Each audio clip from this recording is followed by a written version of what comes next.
Welcome to the 8th episode of The Real Phil Show on Ripped Radio. Of course, I'm yours truly, the bearded host, and alongside me, the conscious root.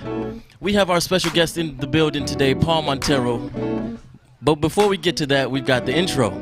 So make sure you guys stay tuned. This is The Real Phil Show. Yo. Yeah. Welcome to The Real Phil Show now. This is where the real go down.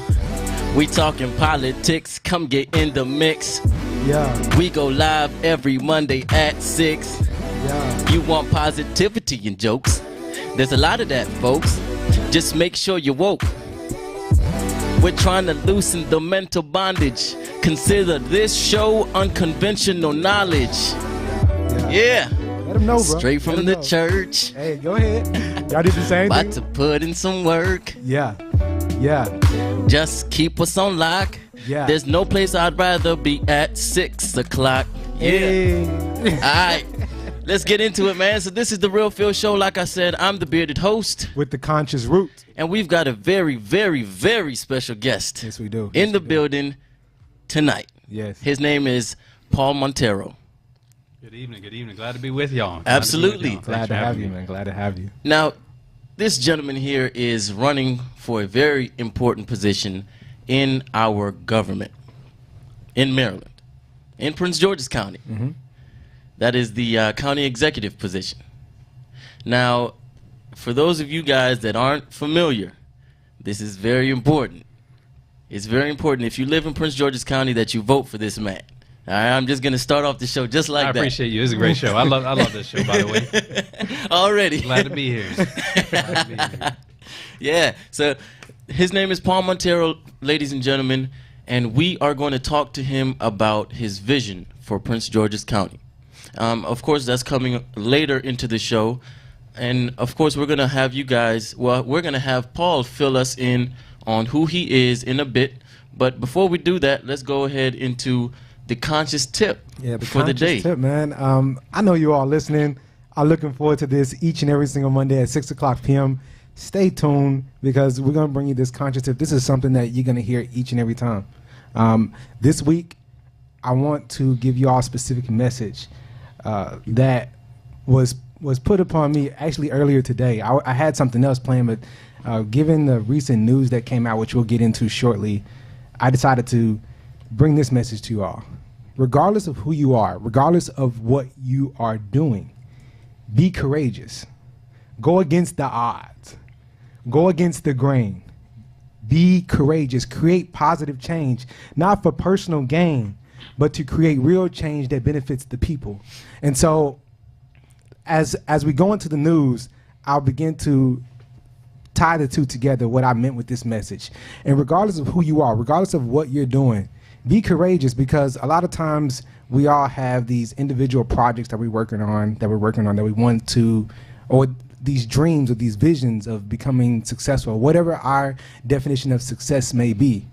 What I am going to tell each of you all listening is be courageous, because that is the initial step to chasing down that dream. A lot of times we fear what's on the other side, but what's on the other side is more than likely success if you just get past the fear. And that's something that I experienced in my role as a poet, as a motivational speaker. Here on this show, I had to get out of my comfort zone and be courageous. And so that's my message for you all today, the conscious tip. Be courageous. Go against the odds. Go against what other people are saying that try to distract you from your ultimate goal of being successful, and go chase down that dream. Now, that was a conscious tip by the conscious root. That's right, man. Each and every Monday, man, you got something different from you. Got something new. Just really trying to elevate the people mentally, you know? Now, this is the Real Phil Show. Of course, you know that. Yeah. And we've got a couple announcements. So, number one, I should probably do this one first, but I'll save that one for last. So, number one, we've got Chasing Gains, Gains TV. If you see this show, I always have this hat on, supporting my brother, Chris. So he's all about chasing gains, not just in the weight room. So if you see me a little ripped, you know, We waiting on that. You but can go ahead. We waiting on that. admire from afar, don't touch. All right? But if you're chasing gains, not just in the weight room, but in your career, in your life, and whatever you're passionate about, this is a movement to get on. Yeah. All right? Other announcement. We have some votes that we need y'all to do. Oh yeah. Participation is key, y'all. So the Real Phil Show was nominated for 2 things in 2 categories: Best New Show and Most Inspirational Show of 2017.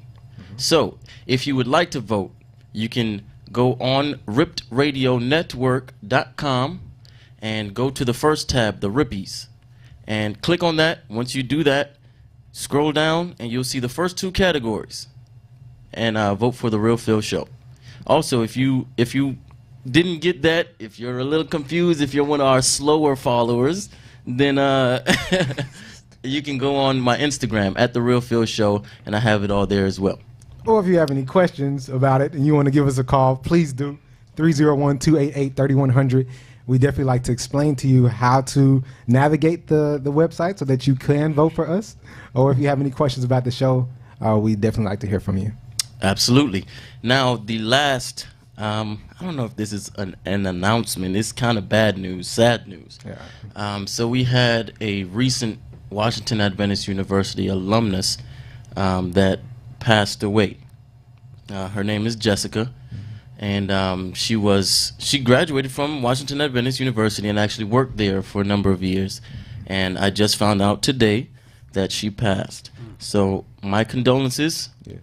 On behalf of myself, The Real Phil Show, we want to give our condolences to her family and all of her friends, because to me it seems like it was one of those sudden deaths. Mm-hmm. So we're praying for her family and her friends. Yeah. In other news, we've got Paul Monteiro in the building. Yeah. So we want to make sure y'all don't forget that. This guy is very important. Now, he actually kind of looks like me without the beard. So that just means that he's a good-looking brother. That's all. I just wanted to throw that out there. I tried growing a beard, but it wouldn't connect. It doesn't connect like right here. So it's just like a kind of a patchy type of thing. It probably wouldn't be good for the campaign either, would it? I don't know, man. I feel like it's a stereotype. What do you think? I feel like it's changing now. I mean, you look at the elections last Tuesday around the country, like the folks that won don't look like your traditional politician. I mean, there is especially there's what's a her move name happening. from, there's a move happening in the where country. was it New Jersey or Where the first Sikh mayor with the turban and the beard? Yeah, you had that. First, but you also had Sikh mayor. the first transgender in Virginia. Yes. Mm-hmm. And so I think that was really big. That was groundbreaking in my opinion.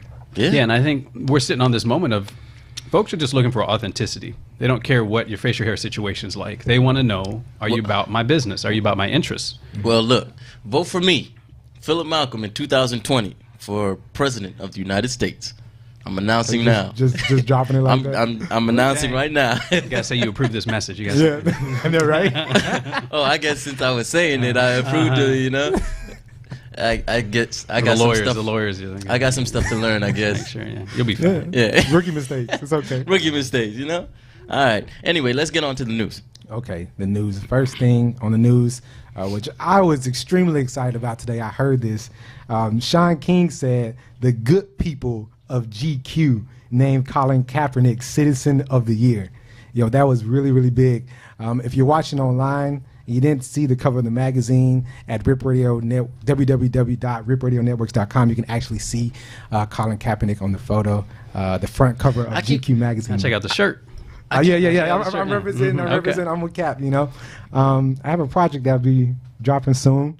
Yes. That'll be dropping soon. So probably next Monday, you all get to see that here on the show. But absolutely. But you'll definitely be seeing it this week. New project dropping soon that definitely brings to light why we protest. You know. Yep. So I like to hear, man. Yeah, man. But so we had the picture there. But one thing that really stood out, they had this man in all black, like the afro, everything, y'all. Like you gonna take this culture, right? Yeah. I thought that was really cool. And not only that, but they named him Citizen of the Year. How big is that? That's pretty big. Yeah. Not just like Player of the Year, you know, not the MVP of the NFL, but Citizen of the Year. Mm-hmm. And I think that fully embodies everything that he has done, everything that he stands for. You know, taking that courage that we spoke about earlier and putting it into action. That had to imagine what was going through his mind the first time that he kneeled, you know, made that decision, knowing that there will be some type of backlash. Now, we want to hear what you guys think about this. Colin Kaepernick winning Citizen of the Year. We don't really care how y'all feel about his protest, because it's happened, and y'all know how I feel about it. Y'all know how I feel about it. So, but we want to hear about. We want to hear what you guys think about him winning Citizen of the Year. Does he deserve it? Really doesn't matter to me either, because he already got it. So, but we want to hear from you guys. Yeah, man. One thing that I noticed also, you all should read the article that GQ published. The title of it is "Colin Kaepernick Will Not Be Silenced." Yeah, and imagine everything that the NFL has done. We don't know whether or not they have, they have the allegations out there that they are purposely kept him from playing in the NFL. But I leave that up to you all to decide. You know, our opinions are our opinions, but they have specifically stated that he will not be silenced. How big is that? Where you have someone to come out and says like, "Yo, we have your back," in this instance, and that gives more support to Colin Kaepernick, which I think is very important in this time, to know that the people are behind him and that we support what you're doing. Because at the end of the day, the protest is bigger than Colin Kaepernick. It's bigger than football. This is about Black lives and the injustice that we continuously see within our communities, you know, which goes to why we should vote, why voting is so important. All right, so let's go into that. That's a very good segue, because before the show, Paul and I were kind of discussing that, sort of recapping from what we talked about last week with Carl. And basically Carl made the statement that voting doesn't matter, because basically we don't control anything. It's already made. It's already set up. So, Paul, what's your view on that, on voting? I mean, of course, you're running for county executive in Prince George's County, but what's your view on voting? Yeah, I think, I mean, and I hear it a lot, but I think that idea that I'm not voting because it doesn't matter what I do is one of the most dangerous ideas out there right now. And why I say dangerous, because like we were talking about before the show started, back in 2007, you know, when Barack Obama was running, I worked on his first campaign out of Chicago, and you would, you know, go talk to people in the, you know, South Carolina, the early states, go out to, you know, Iowa, go out to Nevada, and especially with the African American community, because back in those days, remember, he wasn't black enough. Right. Remember, like back in those days, they tried to play him like that. Yeah. But you would like just talk to people, do focus groups. Why won't you support this? There's an African American man running, and the number one reason was some version of, it doesn't matter what I do, they've already decided who's going to win. And the idea, especially in states with huge, like South Carolina, huge African American population, the idea that it's almost like learned helplessness. I could actually improve the situation, but I have the sense of it doesn't matter, so I won't do anything. I'll actually check out and actively push other people to check out because of this conspiracy mindset. I say it's dangerous because you think of a place like Ferguson. You know, we all remember what happened and what went down there with Mike Brown. Yep. Ferguson is a minority city. But because, again, many folks did not exercise that right, you had a city council that was all white. You had a mayor that was white. You had a police chief that was white. You had a prosecutor that decided not to prosecute that was white. These are all elected positions. So even in places where we have strength by numbers, the idea that I won't do anything, it's fixed, I'm going to check out. Sure, I have a self-interest in it. I'm running for office. I need people to not feel like, you know, it's a helpless situation. It doesn't matter what you do. And I have an easier time, quote unquote, because we're in the richest African-American majority county in the country. So folks know Prince George's County has a demographic flavor to it. But no, I certainly disagree with people that say, I'm checked out. Absolutely, and we on the Real Phil Show disagree as well. Yeah, definitely. There's no reason why you should not go out and vote. It's your time to vote, to voice your opinion. You know, it's when your voice actually matters. You can actually have a say so in the election. Now, here's my question. I'm touching more on the personal side of not yours, so don't get nervous. Hopefully not mine. What you talking about? I ain't talking about you. What you do this weekend, I man? ain't worried about you. Where were you at? What's in that can? Because he always has something to drink, and I always bring this up on the show, just like he forgets things sometimes. And I don't know. Maybe we need to just go to a strictly But water. everybody saw me. Everybody saw me open the can I didn't see you of open the coconut. can. Okay. The Real Phil Show is sponsored to you by Foco coconut water. Get a sip out of life. Did you just make that up Yep. on the spot? Hire me. Anyway, speaking about voting and how you guys did the focus groups, and you realized that many black people are in this hopeless mind state. How did President Obama feel about that at the time? Because I'm sure that he was probably frustrated as a black man himself, running for a position that would make a difference in the world. How did he feel about that mind state of black America? Well, clearly it was a problem, but as a community organizer himself, he wasn't fazed by it. I mean, he saw it in Chicago. I mean, the same idea on the South Side, folks dealing with poverty, unemployment, living in poor conditions in a housing project. It's a very common sort of response. Like, I'm not trying to talk about an election because I'm trying to make sure I get a job today or stay in my apartment today or feed my kids today. It doesn't matter what this campaign stuff. I'm not gonna bother with that. So, not phase, just sort of taking the world as it is and working around it.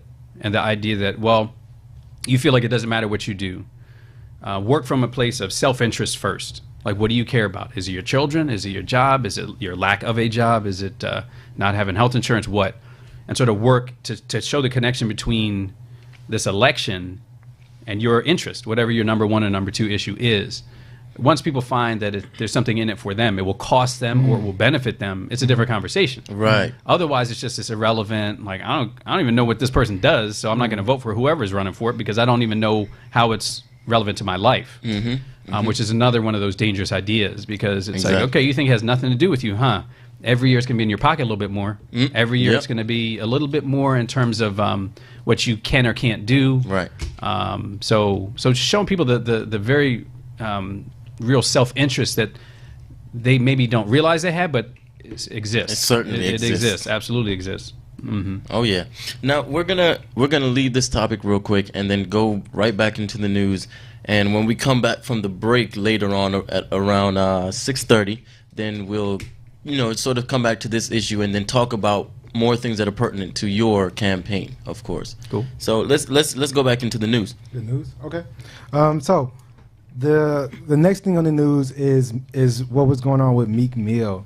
I know a lot of us were really hearing things that were taking place over the weekend surrounding this story, but I wanted to dive into it a little bit myself and kind of talk about it on the show.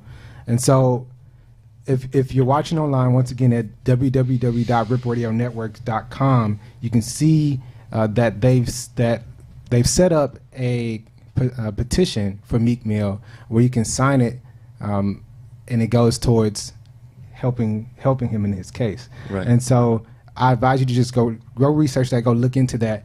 But as we get into the bulk of the timeline that really goes throughout this entire process and why he's incarcerated today, or why he got 2 to 4 years of a sentence. So one thing that I was really confused about is the judge and her relationship with Meek Mill. It seems as though she wants to be a parent, number one. Number two, she wants to be a therapist. Number three, she's now the executioner. Well, she's sending him off to serve 2 to 4 years in prison. And my question is that really the answer? Is that really the answer? Like, especially what black people go through so much and the high incarceration rates that we make up of in the prison system today. And so let's just go through a timeline. Meek Mill was arrested in 2008 on drug and weapons charges. He serves time, gets out on probation. Now he's sentenced by Judge Janice Brinkley. And after that, he gets arrested for popping willies and getting into a fight, which violates his probation, right? Now, both charges were dismissed. Now, even the officers on the scene at the airport said that when the altercation took place, Meek Mill was trying to break up the fight. And now, and so he's been on probation for a little over 10 years, going back to 2008. And the judge continuously has extended his sentence, and results now in a 2 to 4 year sentence as a result of those prior 2 charges of popping the willie and the altercation at the airport. So it seems like they're out to get him. It seems like they're out to get him. But not only that, this is a black judge. So people, we can't use the race card at this point. And so that shouldn't be our initial motive, to just pull the race card. But at this point, we have to ask questions. 10 years on probation. Literally. I mean, I feel like that's a form of being incarcerated in and of itself. Yeah. You know, and where a black woman, this judge could have done something differently than sentence him to 2 to 4 years. That's what she chose to do at the end of the day, further perpetuating the system of incarceration of black men. But I think I want to get something straight, though, because we keep saying, and I keep seeing this on social media, oh, this black judge this, black judge that. Yeah. But I don't think that we should bring that out. I don't think that's very relevant to the case. Yeah, she's a black judge, so what? She's a judge, period. Now, yeah, I know you have the whole personal side to it, but this is her job. Now, I'm not saying that the sentencing was right. It's not correct, in my opinion. And it does seem like the system is out to get him. But the fact that she's a black judge has nothing to do with it, in my opinion. Now, the black community, I'm sure, they're like, well, he's a brother. Why aren't you helping him out? Yeah. Look out for him. That's what the white people do. Yeah. True, but I don't know the whole specifics of the case. But just the fact that she's black, I don't think that that's necessarily relevant. You know, black people they're always looking for a hookup, you know, and they'll argue, just like I just said, oh, the white people do it, so why don't we do that for ourselves? I agree in most cases, but you know, when you're talking about the law here, you're walking on a thin thread, I think. So we just got to be careful. Main point is what I'm saying is we've got to be careful in the way that we walk that line. So yeah. Did you have something? Well, I mean, I work at Howard University, for example, and you know, it's a capstone of black higher education in America, and we have college Republicans on campus. Yeah. You know, yeah. I mean, and that's not a newsflash to anybody here, but you know, black people have very different views. You've always had the fault lines and fissures in the community where, yeah, we're all black, but you know, are you my kind of black? Your kind of black? I mean, the paper bag test, the political view. So yeah, I mean, I mean, our lieutenant governor, Boyd Rutherford, Howard graduate, Republican. So it's less surprising to me. I mean, you could sort of see someone of a particular mindset feeling like the best way to help you is to send you to this place where others would say that's the worst thing you could do. So, yeah, I love the way President Obama said it when he went to Howard to give the commencement speech, and he said, you know, be confident in your blackness. Because there's a lot of different ways to be black. I mean, the way Colin Kaepernick's being black, the different ways that people walk out their blackness. I mean, it's black because you do it, you know. But sometimes folks force us into, well, black people do X. Right. You know, it's just, you know, not necessarily. Right. When I went down to work the Alton Sterling aftermath in Baton Rouge, you know, black man killed on cell phone, uploaded to Facebook within minutes. And what you find is a city that was very much divided. There's a street that goes through Baton Rouge, Florida Boulevard. He lived north of Florida Boulevard. Low income, bad housing, underperforming schools, no trauma center hospital. So even if he made it to the hospital, he probably wouldn't have made it. Right. And then south of Florida Boulevard is mirror image. nice retail, best hospital, great schools, XYZ. And the southern part of the city tried to leave like a month earlier. They had a referendum to say, let's make a new town called St. George. And to be clear, there are black people that live south of Florida Boulevard, but black people that are of means, who don't want their kids anywhere near north of Florida Boulevard, you know, with those people, you know what I'm saying? So the way we have you've always had the economic divide in the black community for sure, you know, the idea that, you know, town to 10th mindset, whatever you want to call it. But there are these kind of black people and then those kind of black people, and we love slicing and dicing each other. But there's a whole range of, you know, how to be black. So yeah, I mean, the idea that the judge in this case is black, you know, I think the bigger problem to me is that, yeah, sometimes, you know, with the criminal justice system, the whole idea of rehabilitation has been taken out of it. So sending you someplace to be held someplace where maybe a long time ago there used to be this idea of it's a penitentiary, you know, penitence. Right. You know, the idea of you're working towards making, you know, amends for what you did, where now it's warehousing. You know, so yeah, I struggle to see how it's rehabilitating you to just warehouse you in a place where you could actually, I mean, the following this guy has, if you're looking to like send a signal, actually rehabilitate him to make better decisions in a way that helps him, but also a wider swath of people, putting him in a cage someplace, I can think of 10 other ways to rehabilitate. Warehousing is a problem because you've taken out that rehabilitative kind of mandate out of the criminal justice system, you know? And that goes back to my issue with this, knowing that there are so many different ways that she could have handled the situation. She chose the easiest one, in my opinion, and said, you know what, I'm going to put you on the top shelf in the warehouse, collect some dust, come out in 2 to 4 years, and we'll talk then. You know, when she could have done so many other things to not only benefit him, but benefit the culture and eventually benefit herself. Because as a people, as black people, we have to begin to educate ourselves. We have to begin to work together as a family, regardless of what this law is, right? Let's be real. It wasn't initially written to benefit us. No, right. And so what can we do to change the system, the stereotype, instead of just adding to it?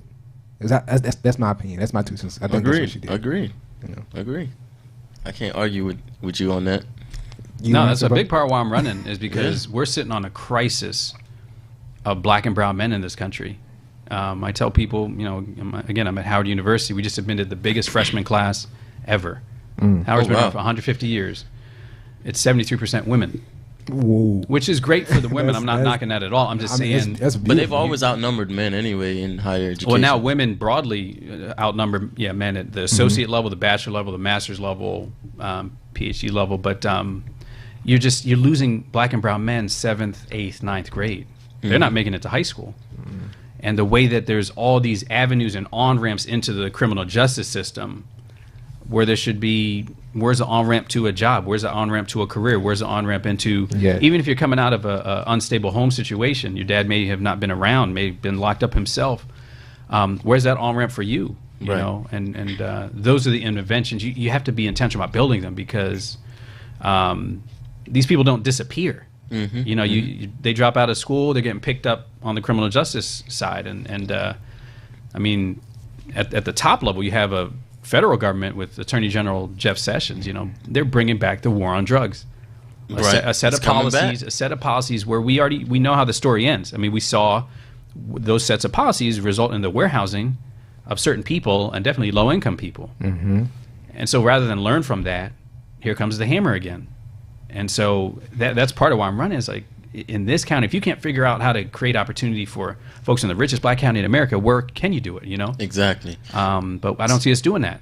Right. So, well, now it's 6:30 now. Let's go on a real quick break, and when we come back, we're going to get into Paul Monteiro, candidate for Prince George's County Executive. We're going to talk about his campaign. So, you're listening to The Real Phil Show. We'll be right back.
Hello, hello, hello. This is the bearded host of The Real Phil Show. With the conscious root.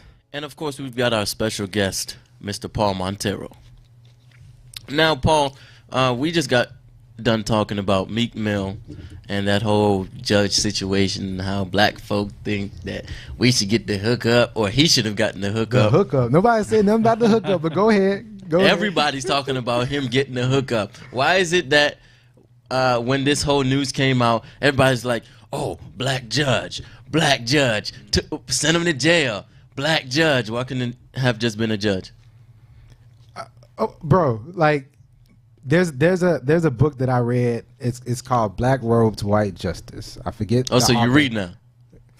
First of all, that's disingenuous of you to say.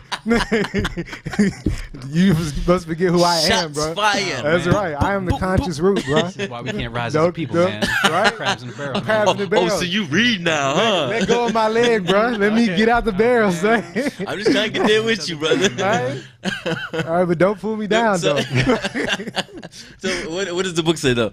It talks about, it's written from the perspective of a black judge, and he talks about his time spent as a judge where he had to incarcerate his own people during the crack era. And so he knew that the system was unjust, but he had to still follow those rules that were in place. And his initial intention of becoming a judge was to like help his people, help black people, you know? And initially he ended up participating in hurting them.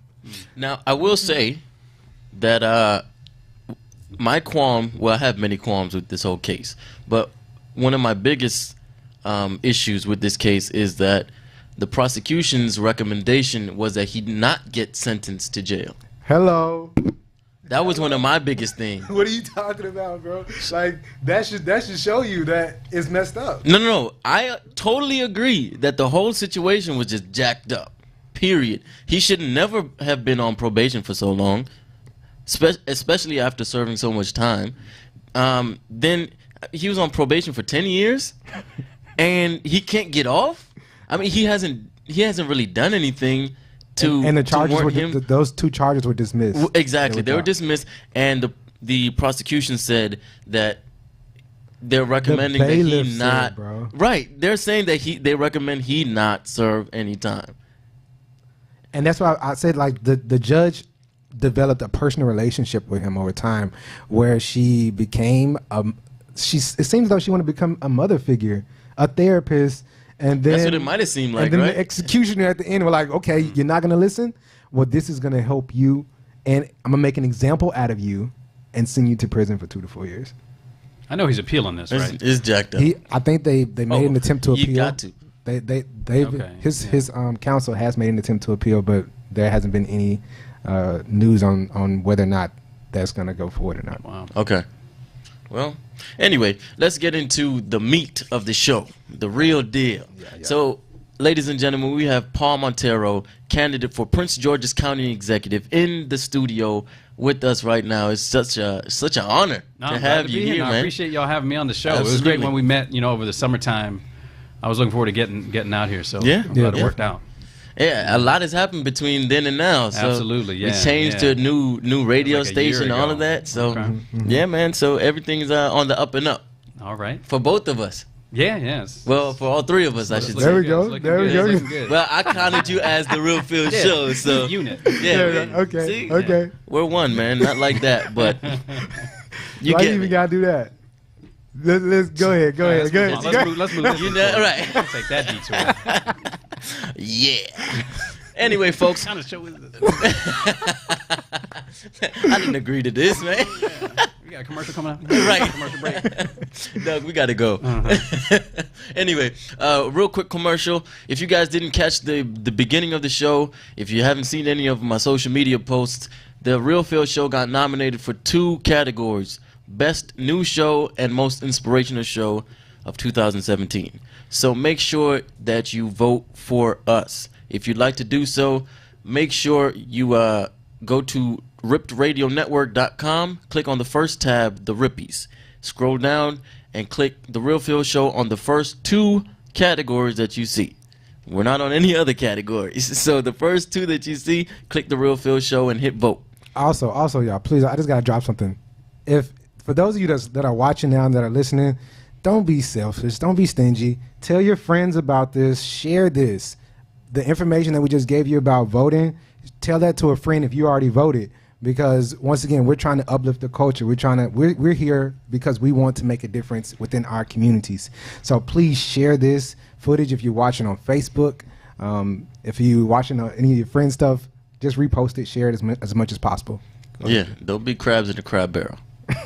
Vote for us. Like Phil. All right. All right. See, you ain't got to do all of that. It's all good though. Anyway, let's get into the real deal. So, Mr. Paul Monteiro, you are running for Prince George's County Executive. Yes, sir. What made you want to run? I wanted to take care of home. I'm from Prince George's County, and since kindergarten at Adelphi Elementary School, middle school at Buck Lodge Middle School, high school at High Point High School, the greatest high school in the county. Class of 98. I'll let that go. Shout out. Yeah. No. You do that because Okay. I'm not in. I didn't go to school in Prince George's Where'd you County. go to So school? I went to for elementary and middle school. I went to G. Peters. Oh, okay. So First Adventist, NNT. Adventist, Okay. yeah. So in that It's whole, been and that then long? took them apart. I guess, bro. Oh, getting old, man. You Yeah, know. yeah. And I'm originally from Memphis, so. Oh, okay. Yeah. Yeah, Oh, you're so from- okay. yeah, I so wanna we'll let talk you- about Memphis. We'll let you have that. The best high Okay. school in Yeah, Quincy. yeah. That's you right One there. of your callers will probably have something. Yeah, I no, would- I've seen this place from the perspective of a student, from the perspective of being the first in my family to graduate high school. You know, both my parents dropped out. My mom got pregnant, so she dropped out. My dad lost interest, so he dropped out. You know, and there were 4 of us growing up, 5 when my youngest brother showed up in '99. But you know, growing up on food stamps, free lunch, you know, using the Head Start, you know, the food bank, and just seeing this is a place that gave us a lot. And there's a lot. We had a lot of families just like us growing up, and there's still a lot of families like that today. And just, I guess, seeing this place for what it is and loving this place. I mean, it's a wonderful place for all the drawbacks and shortcomings we have. I love Prince George's County.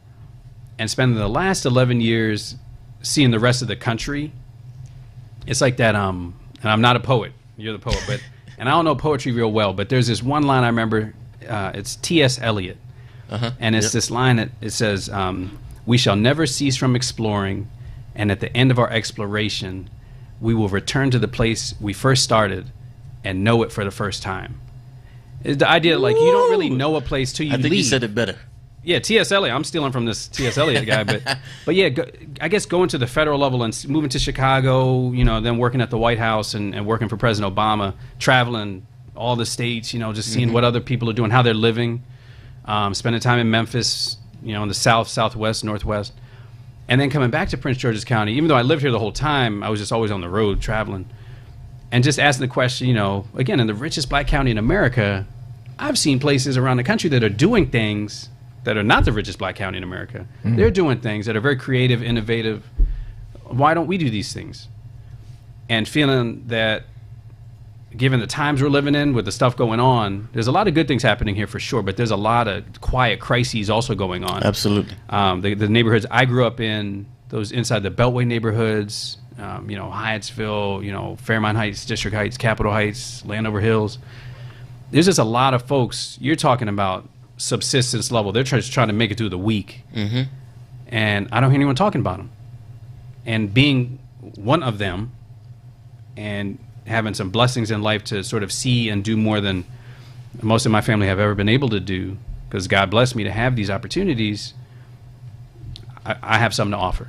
Right. I have something to offer. And you mentioned sort of this neighborhood craziness going on. Now, I know that one of your campaign platforms is helping to sort of reform the education system in the county, in Prince George's County. Because for those of you who are not aware of what's going on now, we have, to call it very generally, I guess, craziness going on in the education system here in Prince George's County. A lot of, how should I call it? Misrepresentation of grades. Yeah. We've got a lot of corruption with the higher ups, and I'm sure board members are probably included in that. Who knows? But for sure, there's a lot of craziness going on. So you knowing that and seeing that and trying to deal with that, how are you going to hopefully fix it? Because we need to fix it. Yeah, and like just level setting, right? This has been going on for a while.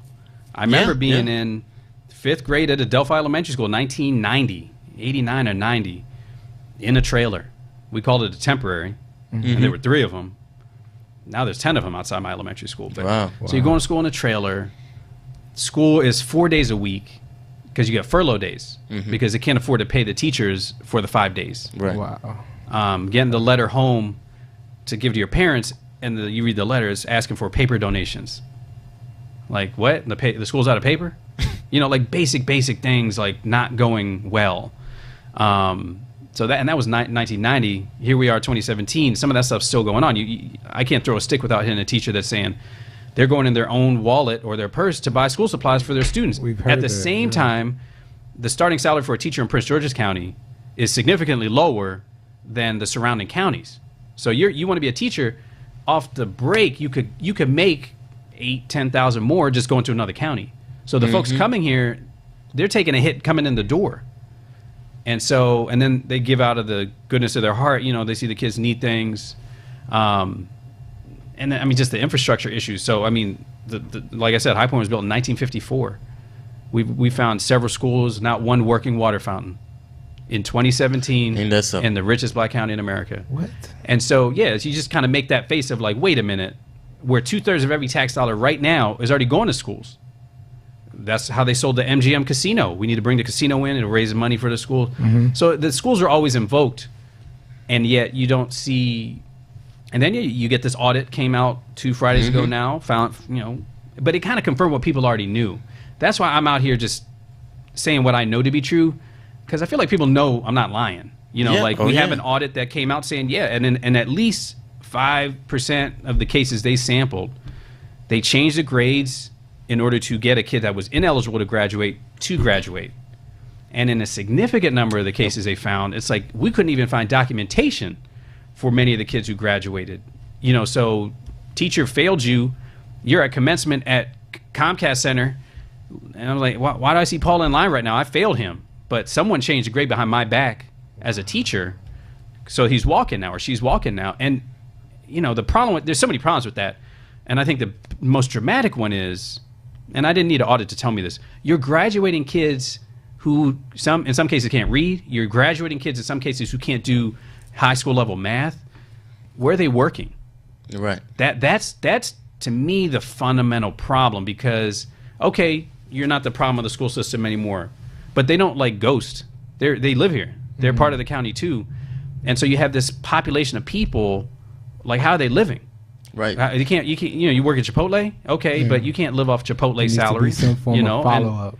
Yeah, and so the problem with that is, like, okay, then it becomes for people that want to write off that universe of people, like, not my problem anymore. You graduated, quote unquote. Okay, but now you don't want them in your neighborhood.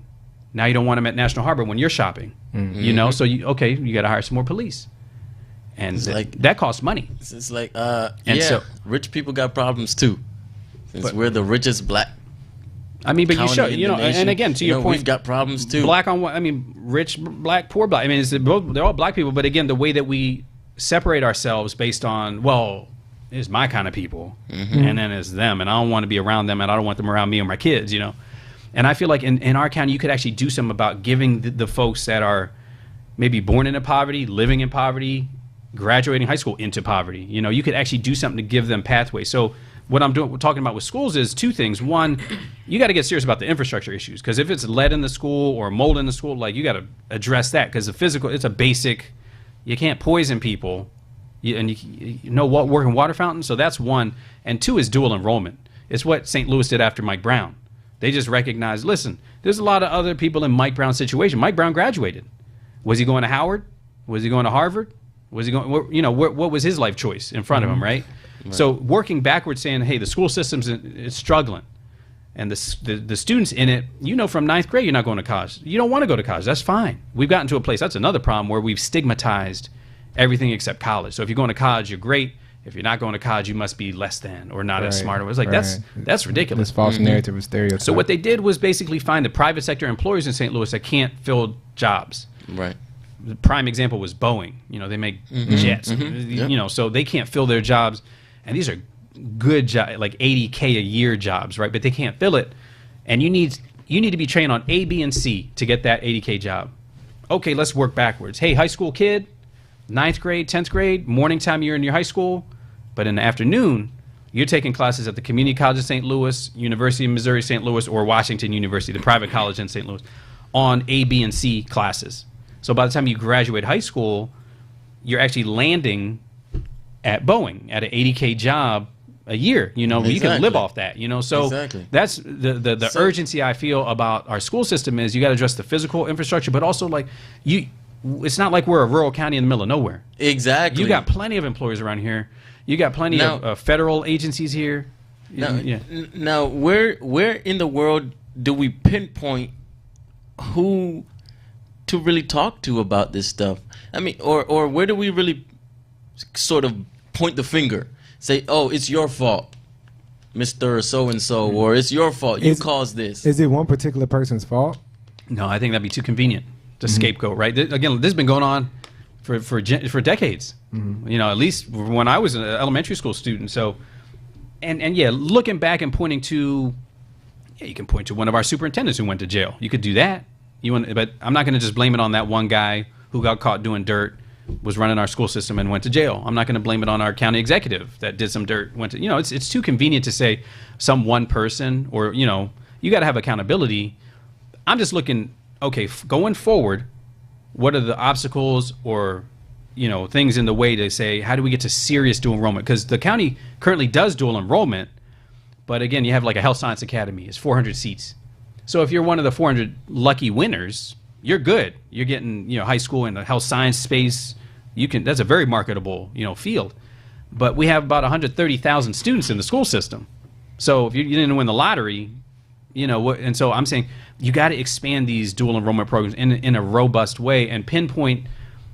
I mean, it's very clear to me like where the neighborhoods are, right? I think everybody knows where the neighborhoods are, right? And where the school is.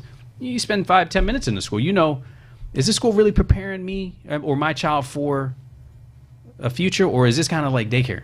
And we're just kind of, I remember even at High Point when I was there, I was in the AP classes because I was a nerd. My cousins, you know, some of my cousins were in the general education classes. We would go home. I'm doing homework. I'm like, you're not doing homework? Oh, we don't have homework. Like, what? You don't have homework? Nah, we just don't.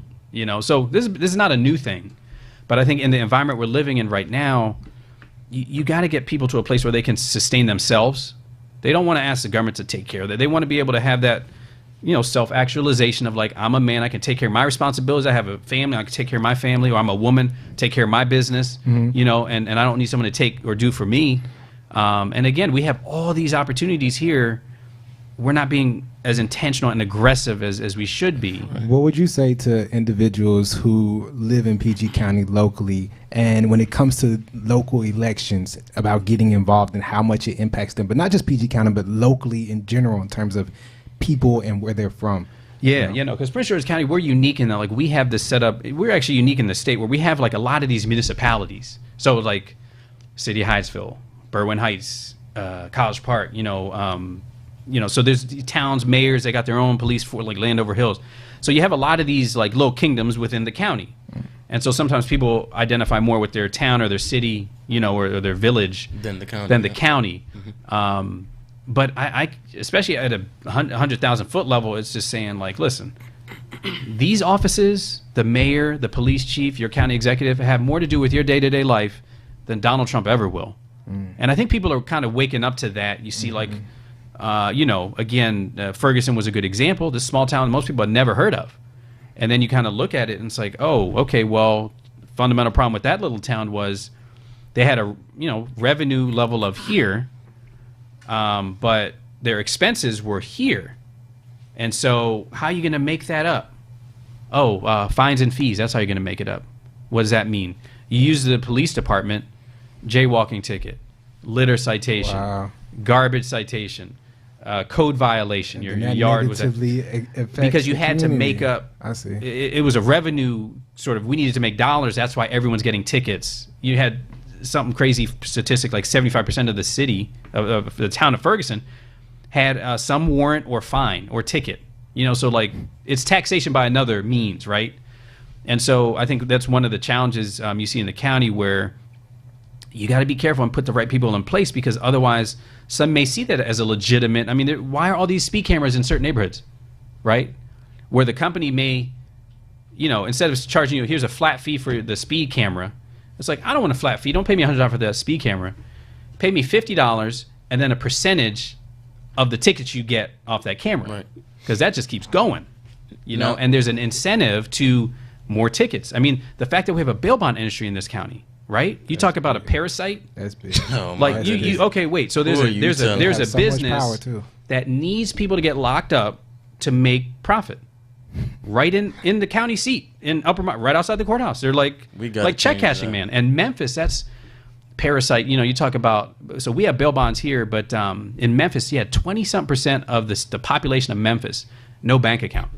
Ain't that crazy? Because you know, low income, and so the bank, the regular traditional bank, it's like you need to have a minimum balance of like this amount. Right. I don't have that much. I'm not going to keep that much in the account on a regular basis. And they charge you for it. And they charge you if you go under.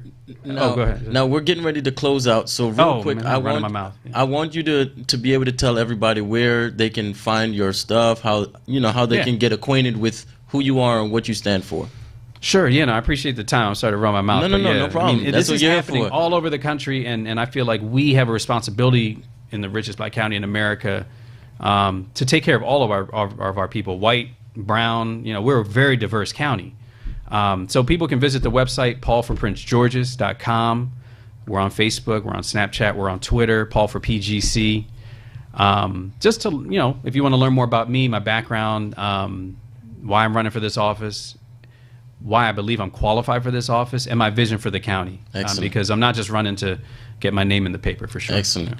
And of course, you guys can catch Views from the Beard after the show. All right. So thank you guys so much for tuning in. Thank you, Paul. Thank you So much for 2020. coming on. There it is. Hey. Got my There vote. it is. Hey. And you're my running mate. All right. Hey. All right, folks. Thank you so much and have a blessed night.